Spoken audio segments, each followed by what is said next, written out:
আমি আমার খালাতো বোনকে পছন্দ করি। আচ্ছা, খালাতো বোনকে পছন্দ করি এবং ভালোবাসি। আমার খালাতো বোন আমাকে ভালোবাসে না, ভালোবাসে নাকি আমি জানি না, কিন্তু মাঝে মাঝে আমার খালাতো বোনের সাথে কথা বলি এবং আমি আমার খালাতো বোনকে বিয়ের প্রস্তাব দিয়েছি। আমার জানা মতে মাশাআল্লাহ, কে বললো রে তুই নাকি রে? আচ্ছা বাবুরা, আমি আমার খালাতো বোনকে বিয়ের প্রস্তাব দিয়েছি। আমার জানা মতে খালাদের ফ্যামিলির সবাই আমাকে পছন্দ করে। আচ্ছা, খালু আমাকে পছন্দ করেন না। আমি আমার বাড়ি থেকে প্রস্তাব দিয়েছি, তারা বলছে আমার খালাতো বোন তাকে মাওলানা পাস করে, বাবারে বাবা, মাওলানা পাস করিয়ে বিয়ে দিবে, কনফার্ম জান্নাতি মাশাআল্লাহ। আমি তো চাচ্ছিলাম এখনই বিয়ে করি। আমার জানা মতে আমার খালাতো বোন রাজি। এখন মূল কথা হচ্ছে সে কি করবে, এই হচ্ছে তার মূল প্রশ্ন। সে আদৌ বিয়ে করবে নাকি করবে না। Even the most interesting matter is সে তার বয়স, ঠিকানা, কয় নাম্বার সন্তান, তার বয়স কত, মেয়ের বয়স কত, 14 গোষ্ঠী লিখে রেখে দিয়েছে এখানে। আচ্ছা, okay okay, let me share with you one thing. আমি কোনো বিরক্তিকর কথা আপনাদেরকে বলতে চাই না। দেখেন, 1.5 ঘন্টা এতগুলো হাদিস বললাম, এত ঘটনা বললাম, আয়াত বললাম, তাওয়াক্কুল বললাম। দেখবেন, মাইন্ড করবেন না, এগুলো বেশি একটা ভাইরাল হবে না। এই যে প্রশ্ন পড়লাম, এইটাই কালকে কয়েক কোটি মানুষ দেখে ফেলবে। তার মানে বাঙালি ভালো জিনিস খায় না, যত আউল ফাউল সব বাঙালিরা খায়, ঠিক কিনা বলে? তবে যেহেতু সে প্রশ্ন করেছে, উত্তর দিচ্ছি। প্রথম কথা হচ্ছে, বিয়ের বয়স হয়েছে, বাপ মাকে বুঝাবা প্লিজ, মুঝে শাদি করনা है। ভালো ভালো বলছি, বিয়ে দিয়ে দাও।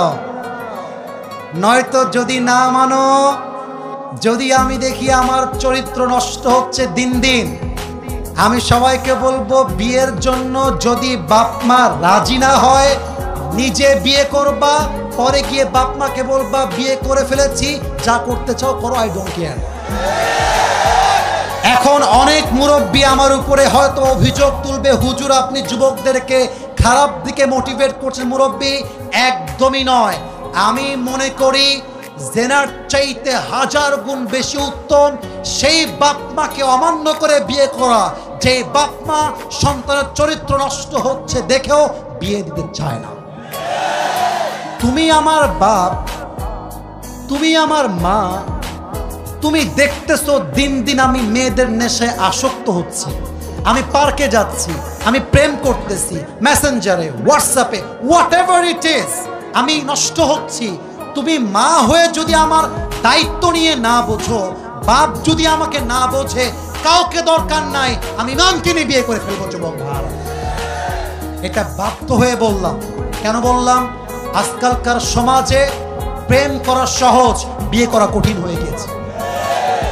যখন বিয়ে করতে যাবেন, বলবে না যে বাবা তুমি কি নামাজ কালাম পড়ো, আগেই একটাই প্রশ্ন, तुम पैसे कितने कमाते हो पहले मुझे ये बताओ। একজন যুবক কামাই করে 15,000 টাকা, তাগড়া যুবক, আব্বা বলে আরেকজন 50,000 টাকা বেতন, মাথায় চুল টুল কিছু নাই, টাকলা। আরে এটাই দরকার আমার যুবক ভাই, আছে না নাই? এক বাপকে যুবক বলছে, আব্বা জান এই মেয়েটাকে কার সঙ্গে বিয়ে দিলেন, इसके सर पे तो बाल नहीं है। আব্বা বলছে বেটা सर पे बाल नहीं है तो क्या हुआ, जेब में माल तो है ना। তার মানে কিছু বাপের কাছে মেয়ের জামাই হিসেবে চরিত্রবান জামাই নয়, টাকাওয়ালা জামাই তাদের জন্য বেস্ট অপশন হয়ে গিয়েছে, ঠিক না বলে? তো যুবকের জন্য প্রথম কথা, বাবা আগে বাবা মাকে বোঝাও, আব্বা আম্মার দোয়ার মধ্যেই রয়েছে আসল বরকত। আর একটা কথা বলে ফেলি, আমার বোনেরা মাইন্ড করবেন না, এই যুবকরা সবাই সাক্ষী আমার। আমি যুবকদের পক্ষে যেমন কথা বলি, আমি মেয়েদের পক্ষেও তেমন কথা বলি। আমি ভুল বললাম না ঠিক বললাম? বলো বলো বলো। আজকে যেই মেয়েকে দেখে মনে হচ্ছে রাজরানী, কালকে বিয়ে করে বুঝবা ইয়ে তো রাজরানী নেই হ্যাঁ, ইয়ে তো কাল নাগিনী হ্যাঁ। মেয়েদের ভালোবাসা বাঁচতেও সময় লাগে না, রূপ পাল্টাইতেও সময় লাগে না। মেয়েরা আজকে বলবে আই লাভ ইউ, কালকে বলবে আই হেট ইউ। ইভেন আজকালকার মেয়েদের কাছে ভালোবাসার চাইতে, অনেস্টির চাইতে, চরিত্রের চাইতে বেটার অপশন মেয়েদের কাছে বেশি দামি হয়ে গিয়েছে।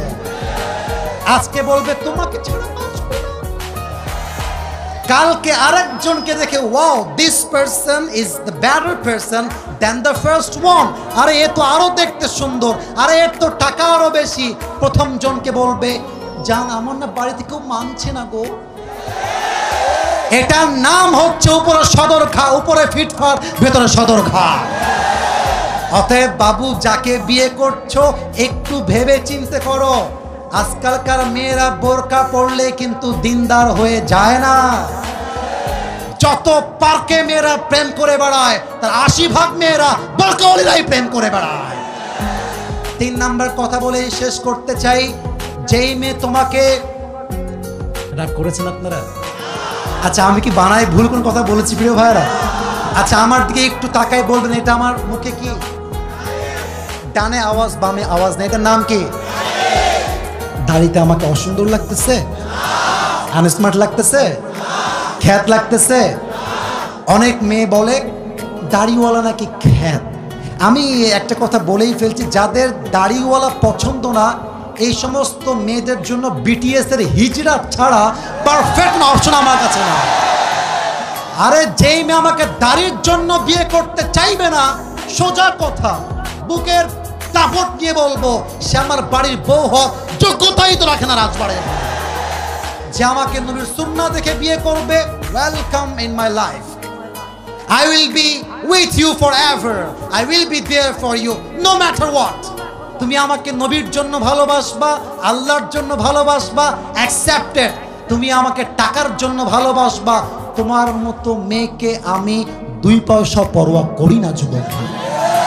আল্লাহ প্রত্যেকটা মেয়েকে দিনদার যুবককে বিয়ে করার তৌফিক দান করুন, বলেন সবাই আমিন। আল্লাহ প্রত্যেকটা যুবককে দিনদার খাদিজার মতো মেয়ে পাওয়ার তৌফিক দান করুন, বলেন সবাই আমিন।